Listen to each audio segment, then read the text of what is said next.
So good afternoon and welcome to Behind the Scenes, A City in Flux, Reflecting on Venice. I am Lauren Shea Warner, Membership Engagement and Stewardship Coordinator.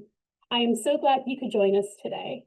Your membership really does make a difference. It helps keep SCMA a place where people of all ages can learn, create, and connect through art.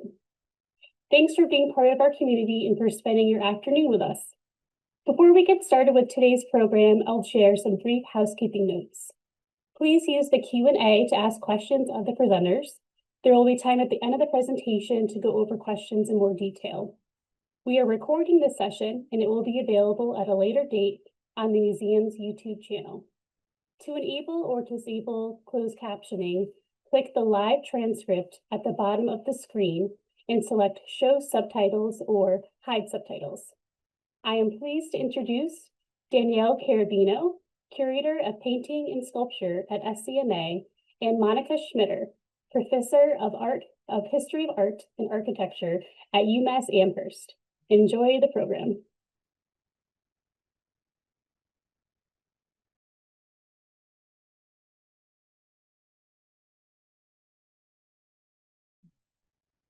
Danielle, am I starting? Yes, I guess I'm starting. Okay.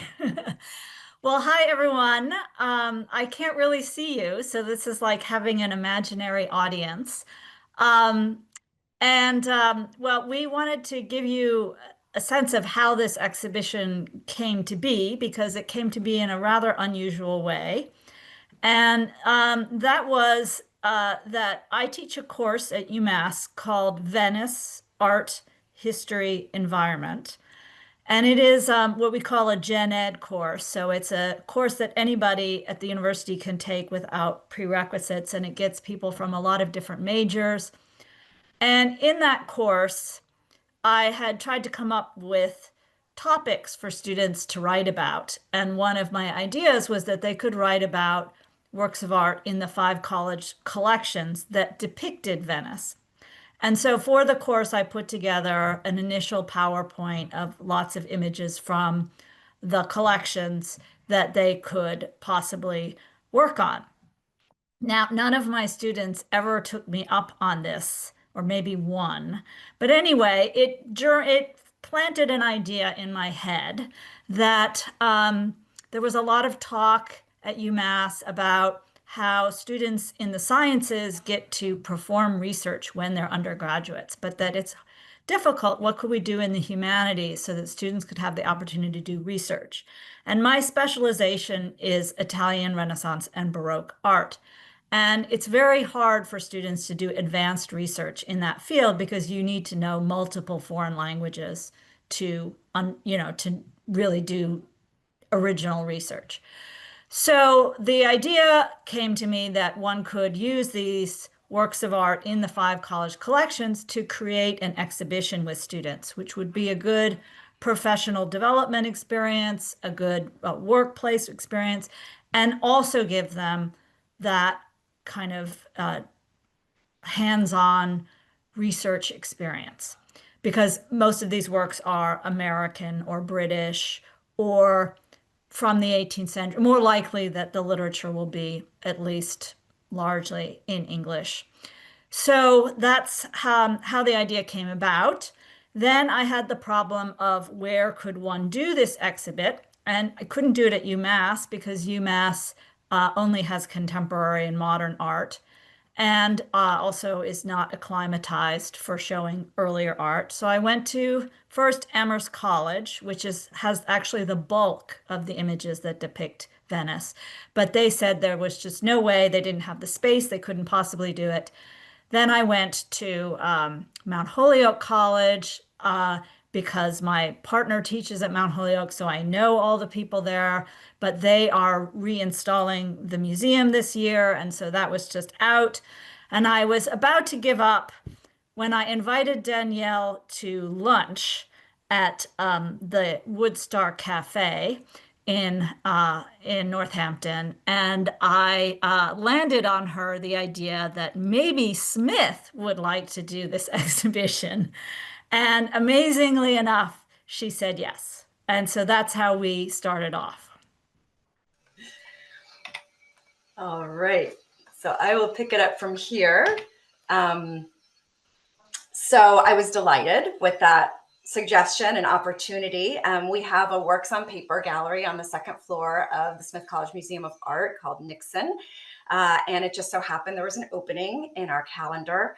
And so we kind of took on this project, and it was an experiment.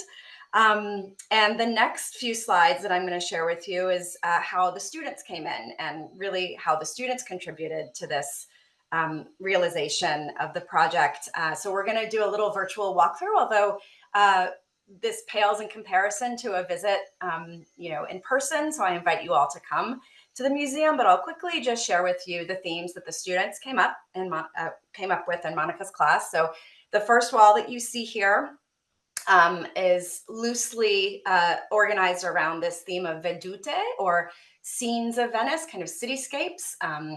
And you'll see a painting on the left that I'll zoom in on in a moment, but you'll also see some didactics. So there are some maps on the left. There's a glossary that a Smith student worker, Julia Sumter, put together, as well as a digital map to show kind of the present day scenes of Venice that are depicted in the works.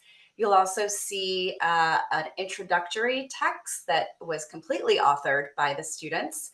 And as I said, a few more works on the wall. We won't have a chance to go through all of the works in detail, but you're welcome to ask about any of them at the end. And I'm including a slide on the right because this section also kind of bleeds into the wall that is adjacent with a work by Fred Wilson. So the next slide. There we go. So this is kind of your classic veduta painting by an 18th century artist. We can talk a little bit more at the end about how this actually had a different artist attached to it when we started this project. So we can talk about all of the great things that came out of this installation or exhibition. So Gaspare Tiziani, view of the Doge's Palace and St. Mark's Basilica and the Grand Canal. These are kind of iconic things that people would see when they would visit Venice. And so this was kind of the starting point in many ways, and really kind of anchors this wall for then the themes of the other works. The next wall, the students came up with the theme of, and these are kind of loose, they're not delineated or kind of explained on the walls in any way, but this is how these ideas guided the installation. So this is kind of reflections, but also architecture. So you'll see a group of works that explore different types of architectural vistas in Venice, as well as reflections of those buildings in the water, or how the artists play with the idea of reflections. That was something the students were really interested in exploring as well. And then I've just chosen here a work from the Mount Holyoke Museum, Mount Holyoke College Art Museum, by a Cuban-born artist, Alvarado Morel, using the camera obscura, an 18th century device that kind of uses early photographic methods to flip the image. And so he's kind of superimposing a modern camera obscura image onto a hotel wall in Venice. And this photography has just kind of layers of depth that's really quite extraordinary. And then the image itself of the church hangs beside a painted view of this very same church in Venice. Again, just kind of skipping ahead so we get through their themes. The wall that you see on the slide here is kind of insider-outsider views. One of the things that the students were interested in exploring is this idea of Venice as a living city, as a city of Venetians, and the views that are more intimate and kind of quotidian or kind of everyday scenes of Venice, versus the tourist view or the visitor view and the outsider views, and how artists kind of tap into those ways of viewing Venice.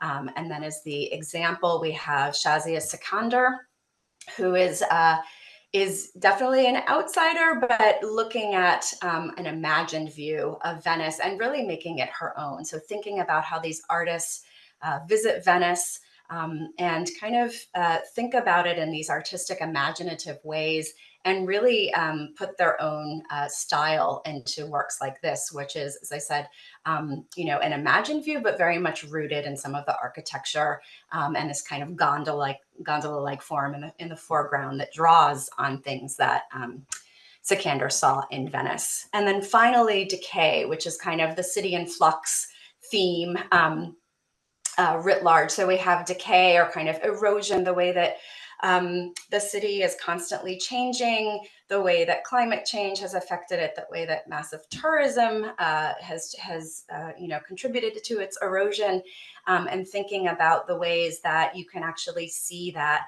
in some of these works. Venice is a very old place, and yet it's constantly kind of renewing itself as well because of this flow of water. So these are all of these themes. I was really impressed that the students came up with these and really organized the way that we arrange these on the wall.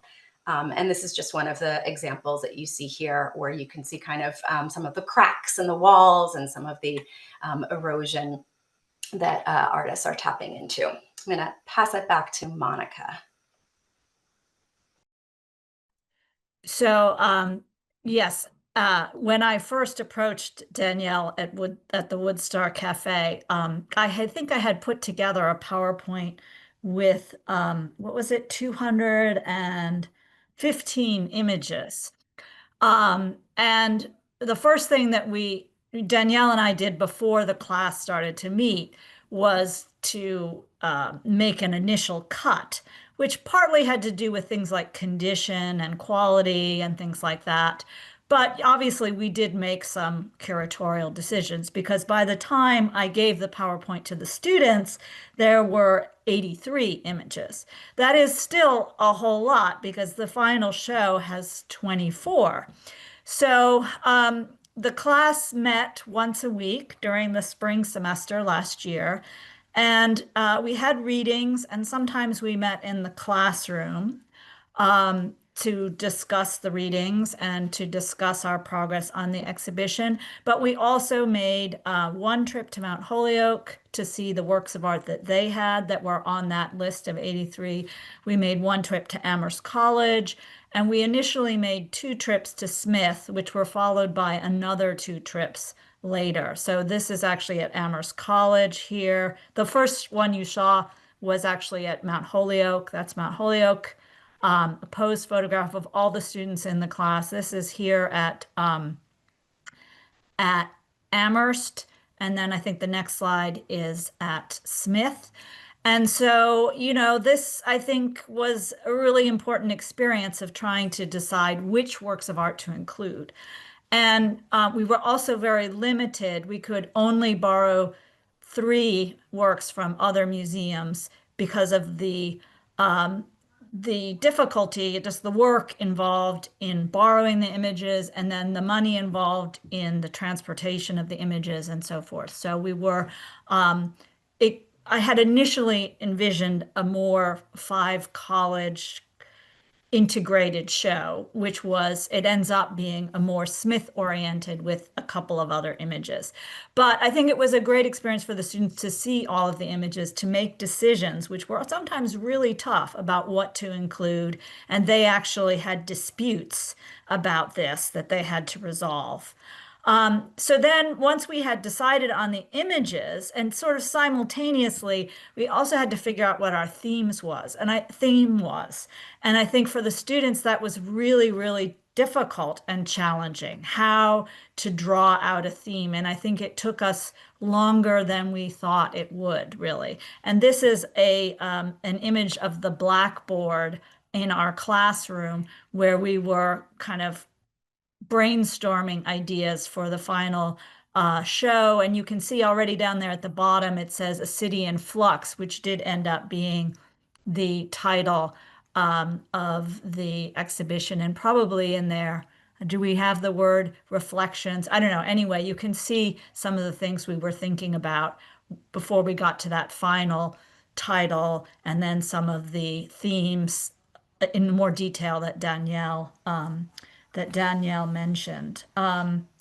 Yeah, I did also want to mention the folks at Amherst College Mila Haruba, who helped us tremendously showing the images and was very generous also with her knowledge about prints.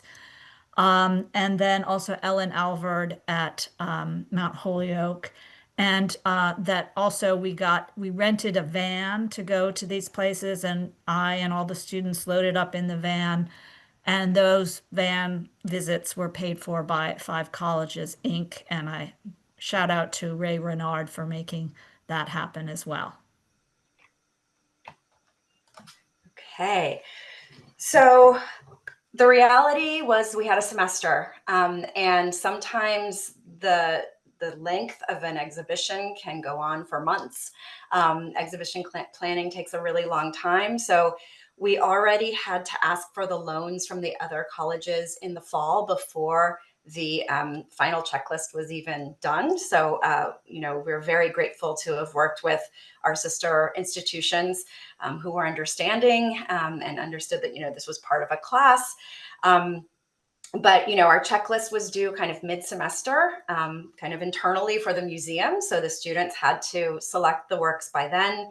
And we worked with this model that you see on the left. This is our kind of shrunken down 3D model of the gallery. That this is one of the ways that we, think about putting things together, and it's part of our installation process in many ways. And so you see kind of scaled down images with little thumbtacks, and we move things around. And honestly, we ran out of time before we could really pin this down.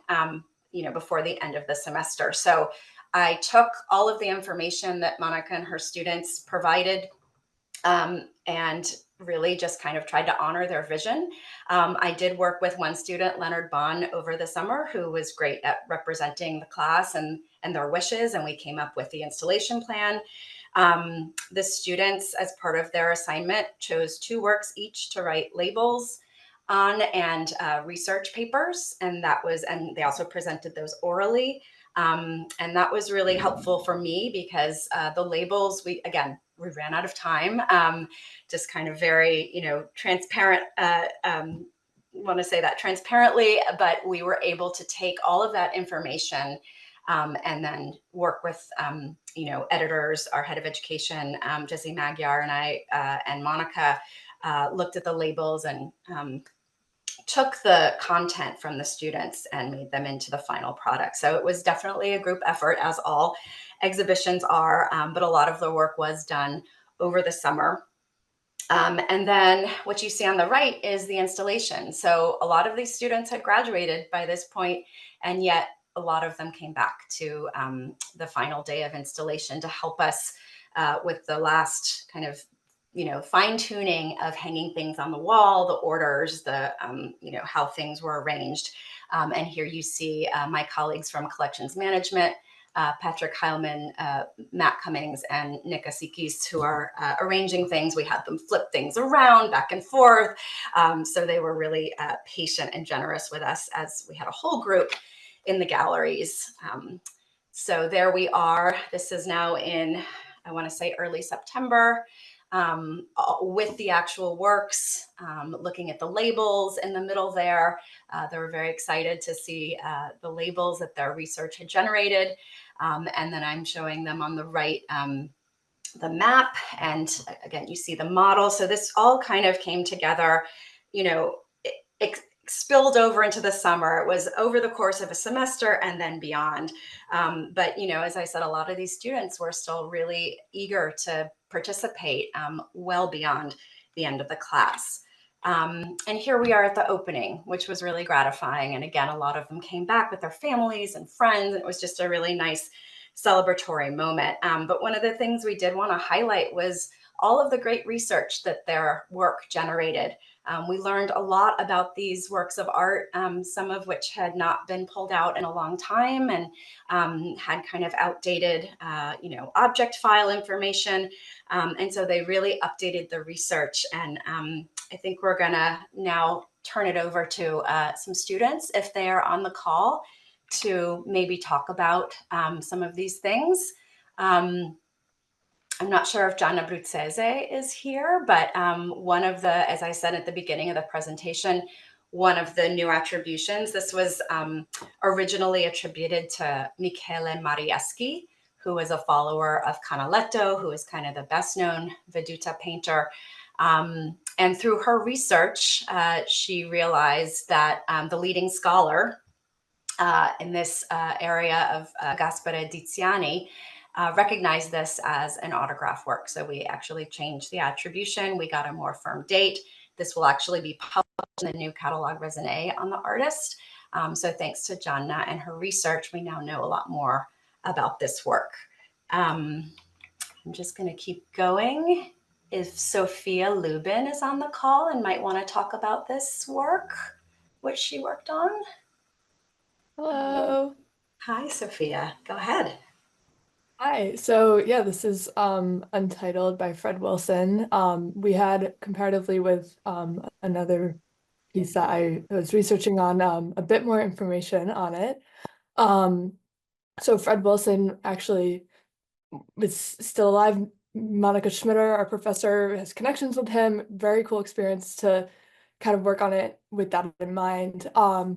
But he was finding found objects in Venice, and it's kind of his practice overall, and producing art based on these things that he would find, and was very interested in like going through local communities and taking things from those places.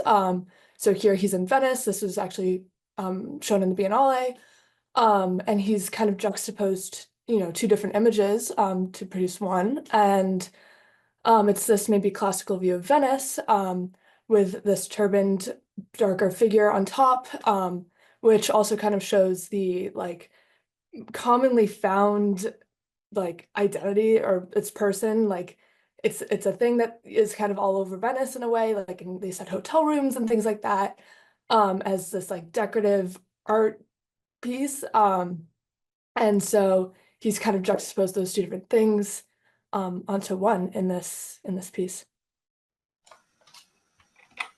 Thanks so much, Sophia. We're going to keep going. This was another attribution change. This was originally attributed to Bernardo Bellotto, and one of the students, Sunil Kumar, realized that it was actually a Canaletto print. That was very exciting. And then Sophia, if you'll come back one more time for Sylvia Arthur Brown. Yes. Okay. So this was a funny, basically when this was given as, something that we wanted to put in the exhibit originally, the only information I remember having on these photographs was the name of the artist, so Sylvia Arthur Brown. It was a gift to Smith College Art Museum by actually an old professor, Priscilla Vanderpool. They were untitled with, in parentheses, Venice water reflections, and we knew it was in Venice. And then we also just knew that it was a 20th century photograph, or these two. And so that was really the only things that we knew about her. We had some false leads. We thought maybe there was a Sylvia Brown who had attended Smith, or Sylvia Arthur, or Sylvia, we were just looking everywhere. We couldn't really find anything, especially with a name like that. There were lots of different leads, lots of different obituaries online. We had contacted the Avery over at Columbia, and that would have taken a while. And so we were really desperate, again, as we were talking about, it was only a semester really to get it all together, to find, who this was and much more information about the pieces. And so I, one night, had this idea to go on to Ancestry.com and genealogy sites and try to figure out who she was and get more information. And so I don't remember the exact switch of how I figured this out, but that night I signed up for a free trial on Ancestry.com, and it turned out that she had produced tons and tons of photographs of Venice, and she was actually an American who was living in San Francisco. Her father was a famous architect, and she had dropped out of college, we believe, and moved over to Venice for much of her young 20s, young 30s life, before settling down and getting married, but then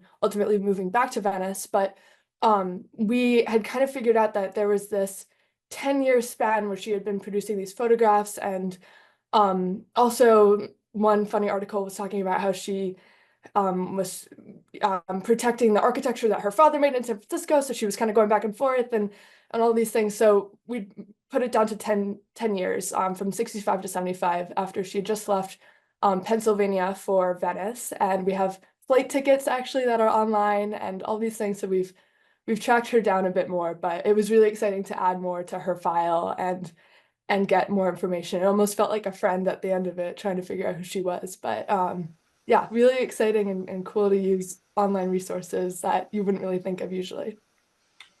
Thank you so much. And then Carl Struess, I'm not sure if Arlo Kelly is on the line. Monika, do you want to I take don't this? think she's Oh. here. Okay.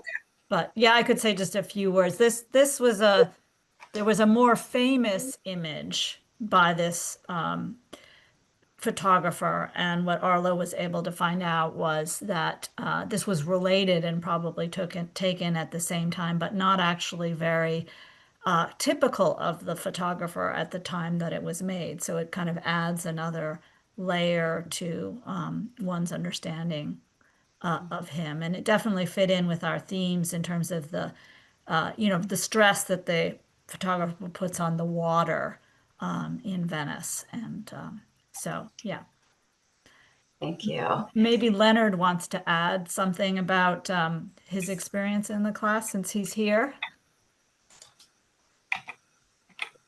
Yeah, sure thing. I can talk I can talk about this work. This Casa dei Mori, which translates to the House of the Dead or House of Death. It's a really small print. If you go into the gallery, it's almost lost in its frame. But if you have the chance to go over, I really recommend looking at it close up. It's a very expressive print, very dark, very turbulent. It's a Armenian French artist who actually left Armenia, moved to Venice when he was a child, and came back. And it's made for a book. It's made as a cover of the first chapter of Maurice Barrès' The Death of Venice, La Mort de Venise. It's a kind of sort of romantic tour of the author describing his walks and his, I guess, floats through Venice. And in the first chapter, he talks about going through this neighborhood, this area that's a little bit more like a poor area where he's talking about the death of Venice as the title of the book is. It's a little bit, it's dramatic. And what Shaheen, the artist, does is he actually, interestingly, I found this is based on a real place. But instead of the House of the Death, it's actually the House of the Moors, the Casa dei Mori. And 2 years earlier, in a kind of published prints that he had done, the artist, he had actually done an engraving. As he was touring Italy, he was doing his kind of, classic views of Italy, lots of churches and beautiful vineyards and landscapes. He does an engraving of the House of the Moors. And it's light. It's very soft. You have the whole roof line. There's children playing by the water. The composition is completely different. It's not so intense. But when he's commissioned to do the engravings for this book, he adapts it 2 years later. He doesn't go back to Venice, but from Paris, he changes essentially the composition to make it so intense. I mean, to match this theme of the death of Venice. And so we see kind of these women with their children. They seem anxious. There's this on the right side, this woman who's looking right at us, turned at us. That's really off-putting. So yeah, and it was really an incredible experience to kind of very different from Sophia, who had the flight tickets and working with a modern photographer here instead of reading, French literature and going through a very different archive, but very rewarding. Thank you so much. So I'm just gonna go back to one of the group images. We'll open it up to Q&A, especially since we have some of the students online. I did just want to mention one last piece that came together over the summer with an education summer intern, Zoe Ochieng. who did the alcove. There's a small alcove in the space, which is all about climate change in Venice, and kind of talks about the waters and how it's kind of, so-called sinking, although they took issue with that in the class and talked about it. But again, very much based on a lot of the themes that came out of the class and just kind of expanding on them. There's also a postcard activity where you can draw your own postcard. So I just want to acknowledge everyone who was part of this really exciting project. And Monika, if you have anything else to add, I think we'll just open it up. I don't think so. I mean, I'd be very happy to, to answer any questions, talk about it further. And I see that Lauren has just posted an article by a student journalist at UMass, Chloe, who wrote actually 2 articles about this project. One while it was, during the semester while we were working, and then one for the opening. So the link is in the chat. So if there are any questions from the audience, we're happy to talk. I think they have to put them in the chat, so. Okay, yes, the Q&A. And Lauren, if you want to kick things off, feel free to do that as well.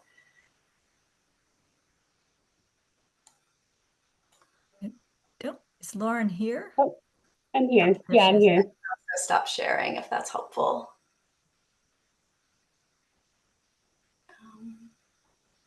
Okay. Oh, yeah, I'm here. Hello. There we go. Oh, it looks like we have a question from Jessica. I'm curious if the students could share any insights into what struck them about the process of making a museum exhibition. I'm happy to talk about that. I think, I mean, it was a really special experience because, first of all, we really got 2 main, like, incredible experiences that are, for me, I just graduated, singular to my time at UMass. In one sense, we got to curate an exhibit, work in the museums. We visited, the 3 collections and worked with their curators and their museum educators, and they got to teach us. So we learned so much about how, I mean, the kind of the amount of work and collaboration that goes into creating an exhibit. You don't just go and pick some works and throw up on the wall, which it involves, I mean, dozens and dozens of people, and so that was really rewarding to kind of get to meet Mila at the Mead and Ellen at Mount Holyoke and everyone at the Smith College Museum, who shared so much wisdom. It was also a really exciting collaborative project. There's 7, there's 11 or 12 curators, so it's 12 people with a vision, all who have, we're each working on our individual works, but the themes, the organization, everything had to be collaborative. And when you have 12 students, most of who are art history majors studying art history, there's a lot of strong ideas and a lot of different visions. And so spending a semester just whittling it down and then picking the themes and then just the title. And I'm really appreciative of Monika, who kind of let us at a lot of times self-regulate and not be too hard on us with keeping on track, even though it did mean that we often went off track. But to kind of figure out how we can organize ourselves and how can we come to a consensus. And then, of course, sometimes how can we move on from a conversation that's going nowhere, which was, fairly regular. So it was really, I mean, a fantastic experience in that sense. Yeah. And sometimes we just had to take a vote. Yes, Yeah. there were times when it came down to that. Yeah. Yeah, I completely agree, and emphasizing just how special of an experience it was and how there were just so many elements of it that I personally did not expect to think about with this exhibit installation, or even just to work with my classmates and have the opportunity to do that. And I would have assumed that that would have just not been trusted with us, but we did just get so much experience firsthand. I think, yeah, we were thinking about how many pieces that we could fit in this one room and trying to not make it crowded and trying to, we had to think about what is necessary for wall text and what isn't, and what we personally appreciate from labels, and what should we have on the wall, and what is something that we're going to leave to people experiencing the installation to kind of bring themselves to, and guiding people, but not feeding it to anyone, or being too obvious, and kind of being delicate with it in a way. And so not only were we addressing that concept of, or talking about what we're going to put on the walls, but just the art, but also, the words and the feelings that we're trying to evoke, and of course the themes. And so to have just a semester to work with everyone, and of course it's a smaller group, but to ease into those dynamics and to be professional, but also, we're all each other's peers, and to figure these things out all at once was exciting, but also I think stressful at times, because you don't want to come off as leading the whole thing, but you don't want to not do enough work. So striking those balances with everyone all at once was exciting, and definitely I can see being part of any sort of museum exhibit, not just at like our level too, and working in a museum. So I'm really fortunate to have that, and of course with having Professor Schmitter and Danielle Carrabino with us, it was, I think, really helpful to have that guidance. There's another question directed to you, Sophia. Thank you so much. If you could please tell us more about what you identified as the most effective content for exhibit labels. Yeah, so we talked about this a little bit. I think sometimes if there's something, the obvious things that you want to know, such as the date and the artist, and we always, at least in this exhibit, have included how it got here, so with gifts and things like that. But if there's some obvious like question that you originally have from just looking at a piece, if there's like, not that we had any of this, but if there was like a huge tear in it, you'd want to know about that. Or if there's like, a random figure that you are not really understanding why it's there, or things like that. And you'd want to address those things. But also these, as we're talking about these thematic walls, sort of, not totally being like, and this is how it relates to this theme, but tying your wall label in to kind of include those things, I think, is important. For Sylvia Arthur Brown, there was a bit more emphasis on who she was, but sometimes it's a bit more emphasis on what the work is. I think it all depended. We have a whole report for each piece in this exhibit. That's very lengthy, but we then would have to shorten it down to fit the wall label. And then after that, it would go through tons and tons of eyes and editing, and to fit with the overall like voice of the museum and the voice of our exhibit. And so, what was originally made would also get changed in a lot of ways to be clearer, or to speak to a wider audience, and to really be accessible for everyone. So lots of different things. But yeah, definitely a lot that I learned of while writing wall labels, as I read them, like I have to read every wall label when I go into somewhere, and I still was really surprised by just how meticulous it was to write them. That's a really great point. It definitely is true. There is another question actually directed to Monika, wondering if there are any takeaways from this experience that you'll bring into your future teaching about Venice.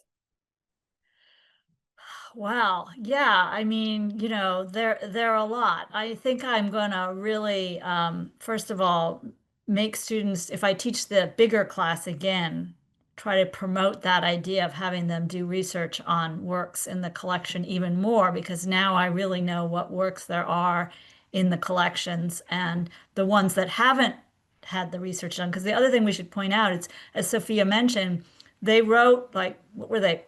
Sometimes 5 to 10 page reports on each of the works of art. And so, there's this whole, and those reports are going into the files of the museum. So, that exercise could be taken as just something that students in the other class could do as a paper. So that's one thing. And then, I'd love to do this again in some capacity. And, Danielle and I worked beautifully together. It was just amazing. We never had we agreed about everything as far as I can remember. And yeah, so I would love to do it again. I would say the biggest difficulty is the one semester, that I mean, writing wall labels in and of itself is like a real uphill learning task. And I mean, it's not something I'm used to doing either, as an academic. So I think that, and then also the main wall text that we had to write, that was probably the most difficult part because we spent a lot of time looking at works, deciding what works to include, coming up with the theme. So, I was kind of thinking to myself, what if I had to do it in one semester again? And maybe I'd be curious what Sophia and Leonard think about this. Would it be better to do it kind of like we did, which is to have lots of exploration and then leave the finalizing for the summer when it's really a lot of the final work is being done by the museum? Or should we could have picked the images and the theme in advance, in a sense, Danielle and I, and then the students could have done the research and the writing of the labels. Because it's almost like it would take 2 semesters to fully do the whole thing. So I'm curious what you guys think about that, or you both think about that, or Danielle for that matter. I'll let the students answer first. I have a few thoughts, but go ahead. I mean, that's both parts are so valuable. I think in my head, the dream would be to have it be a 2-semester course, and really because it doesn't happen overnight, obviously, and there's so much work that we did do, but there's so much that we kind of had to leave off, and I think it left a lot of maybe extra work over the summer that for a regular exhibit might not have been so rushed for the wall labels and all of that for Danielle to do and everyone at the museum. So for both maybe, and that's just from my perspective. But I think going through the collections was so memorable that it seems impossible to lose, especially because, when we're going into a museum or in a class, we're seeing works through a certain lens, either through the curatorial vision or the guidance of a professor. But here, going into the collections, going into seeing these papers, first of all, without glass in front of them, but, being able to get really up close and creating our own ideas kind of unmediated, just one-on-one, standing in front of the works and seeing what we see and seeing where our mind guides us before any research is done, before we even know maybe the name of the artist. And I think that is such a rare experience, almost impossible if you're not always booking visits to the Cunningham Center. So I think that is just, yeah, very, very valuable. I completely agree. It was so memorable to go to all these museums and to go down into the basements, into the archives, and to pick things. I think that was the original pull that I had to the class in general. But I do see perhaps the problems and then rushing it towards the end, especially for the rest of the staff at the museum. But I guess, yeah, ideally it would be a 2-semester course to have, just because I can't think of taking a single element that we had the opportunity to work on out of this class. Yeah, everything Leonard said, I completely agree with. It should be a 2-semester semester course for sure. So I'll just follow up and say we are thinking about how we might do this again in the future. This is all really helpful for us to keep in mind, because really this is what we're set up to do, not just SCMA, but the Mead, Mount Holyoke College Art Museum, really all of the museums that are affiliated with colleges are teaching institutions. They're meant to be, laboratories in a sense. They're meant to use the collections for teaching. And so this is really the ideal coming together of, students, classes, works of art, and showing how they can be resources for teaching. So this was, for me, incredibly gratifying. I learned a lot. It was great. And, it is a very collaborative process, but it's often one curator or maybe two that, are selecting things. So it was just great to have a multiplicity of voices and really learn from different perspectives. I thought that was really exciting. And just to say that, it also brought the 5 colleges together. That's one of the reasons I came to this position. I was excited that I could work with the Smith College collections, but also, it's very easy to borrow from the Mead and Mount Holyoke, and we're very collaborative that way. And so it was really nice that we had the opportunity to bring the collections together. So I'll just say, kind of from the museum standpoint, this is really exactly what we hope will happen with our collection. So it was a really great experience. If I could just jump onto that, if I envision what I would love to see in the future, that would in fact be more collaboration between the college museums and the university's museum too. We did actually consider bringing something from contemporary work from the museum at UMass.